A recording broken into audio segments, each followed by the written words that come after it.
I want to be a teacher because one of the first things that I've noticed throughout my experience in education is that there's a huge lack of people of color, unfortunately, and I strive to change that. In addition to that, I just think representation is something that's super important. If you don't see yourself represented, then you don't believe that you belong in certain spaces.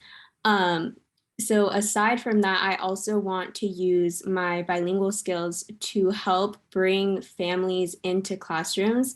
I've noticed that language is a big barrier as far as connections between teachers and families. So I strive to use my language to bring in more families and make stronger relationships to help their children succeed. And I just want to create an environment where every student feels welcome and represented, regardless of their ethnicity and language abilities. Something about my fieldwork experience that has been memorable so far is we have a newcomer to the US, so she only speaks Spanish. And being in a bilingual class, of course, we were like, okay, this is going to be so easy because, hello, Spanish, her first language.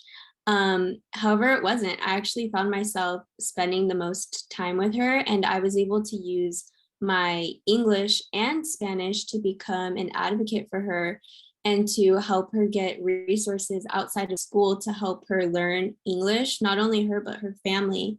And that alone has shown me that like teachers make a difference, regardless if you are an aide in the classroom or student teacher.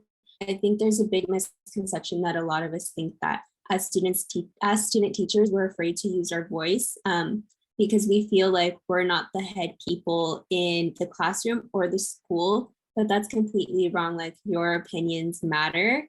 And I think my experience just goes to show that we can make those differences for any student.